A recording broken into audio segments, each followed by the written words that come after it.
Hey guys, welcome back to another video. It's your girl Taneria, and I am here with a very important video. So guys, if you're new, welcome to the fam. I would love to have you, and you will love it here. So make sure you just go ahead and tap that subscribe button at the bottom of this video, and make sure you go ahead and tap them notification buttons on so you can get a video every time, and you'll get an alert every time your girl posts a video.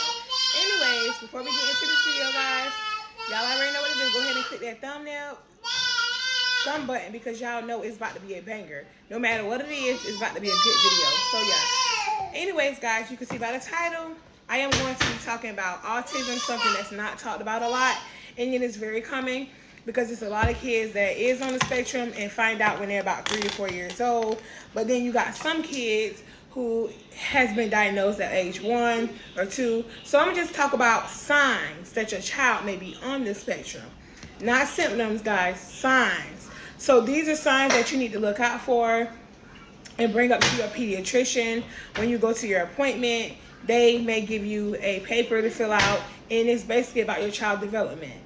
This is very important, but before I get into it, I'm gonna come right back because we finna get into it. I need to get me a little sippy sip. It is gonna be a mukbang, so you guys may see me eating and drinking. Don't talk about my pizza or my wings. My wings may be a little crispy burnt because I like them like that. Anyways, I'll be back. So guys, on number one sign that your child may be on the spectrum is if they are avoiding eye contact. So if your child barely looks you in the eyes, or if your child is not responding to their name, this may be a sign that your child may be on the spectrum. Number two, if your child is delayed, they may be on the spectrum. If your child is not responding to their name being called, may be on the spectrum. So make sure you guys be honest when you're filling out the paperwork when you go to the doctor's office, because that's going to determine do they need to be in early intervention or something called early steps. I don't know if you guys have that. I don't know, here in Florida we have something that's called early steps, and it's basically like early intervention specialists from birth to 3 years old, and they come in, they do their own separate evaluation, and they offer services for free. So it will go, I think your kid's insurance will pay for it, but if they don't have insurance, that's fine, because guess what guys, early steps will come out of pocket and pay for them. So yeah, if your child is nonverbal or delayed, like basically they really nonverbal or not speaking as much as other kids that age, that's a sign your kid may be on the spectrum, guys. So y'all need to be taking notes.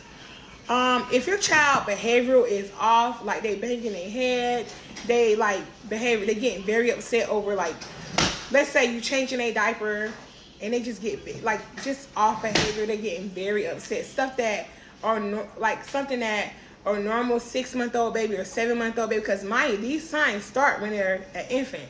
So be looking and paying attention, writing down anything that may seem concerning or off to you. Guys, do not hesitate to put it in your phone, your notes, and bring it up to the doctor. Whether they say we're going to keep watching, do that, because all that's going to do is help you, help whoever evaluate them, and help the doctor. So just keep that in mind. Any signs that may seem off from 6 to 7 months, just go ahead and write it down and keep in mind that that may be a sign that your child is on the spectrum. But like I was saying, if any behavior your child like to flop their hands or a different hand, pay attention to the hand movement. That may be a sign that your child is on the spectrum. Hold on guys. Another sign that your child may be on the spectrum is if your child is not interested in peekaboo or pretend play. That's a sign that your child may be on the spectrum. So please, if your child is doing all of those things that I mentioned, or if they're showing all of those signs, you may need to speak with the pediatrician and have them evaluated. Now, another topic I want to jump on is because this is something that I personally went through with my oldest child when I was trying to let her know like something's not right. It started from him being picky, to his behaviors, to him not wanting to play peekaboo and not, engage in stuff that I was trying to get him to engage in, such as pretend play, like I mentioned. She was just brushing it off like some pediatricians will do. You have some pediatricians that will try to right away get on top of everything and try to get services that the child may need to go ahead and get them evaluated, such as send a referral, because that's the first step, is sending a referral to early intervention. Because that's the child cannot, the earliest they can get evaluated is, I think it's 17 or 18 months. 17 months. So yeah, guys, so if you have a pediatrician, such as what I was just saying, that would like to brush things off, please switch pediatricians. Switch, because the only thing that's going to do is going to delay your child with delay you from getting the answers that you need, so that your child is delayed getting the services. In the state of Florida right now, everything is backed up. ABA is backed up. ABA is behavioral therapy. I don't really know much about the ABA, so I'm not even going to speak on it because none of my kids are in ABA because there's a long wait list, so I'm not going to speak on it. But it's such as speech, OT that they're going to need, and stuff like that. So if your child is delayed and showing all type of signs like I just mentioned, then speak to the pediatrician. If the pediatrician, instead of brushing it off, please just politely switch pediatricians. Just tell the front desk, hey, I don't want to be seen with that pediatrician anymore. And do your research. Like, I don't know if y'all have a Facebook group for your county, but ask for recommendations on good pediatricians. The number one thing you need to look for in a pediatrician is they listen. No pediatrician should be putting their own personal opinion in your child's health. Your health care. No, that's a no-no. So if that's happening, please switch, because the earlier, nobody wants to hear the news that your child is on the spectrum, but how I look at it is, if the earlier you find out, the better it is, because you can go ahead and get them the services they need, and it's going to help them. So when they start school, they will be enrolled in those. It'll be less frustrating and less difficult process enrolling a child into school. Because if you have a child that's on the spectrum, then they have all kinds of services, such as they might have, your county may have a pre-K ESC program, which means, because a lot of your county has it, your child can start school when they're 3 years old. Like my child, he can start school in September when he's 3.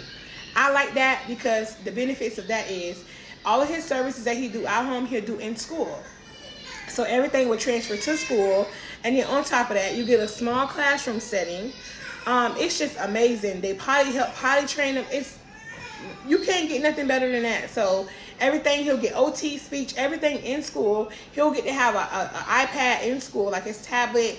So I think that's amazing. He'll get that early elementary setting before he starts kindergarten, and he'll be going to school from 7:45 to 1:45. So that's amazing.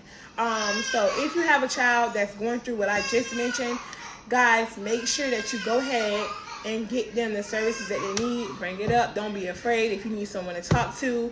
Once they get diagnosed, they do have like cards.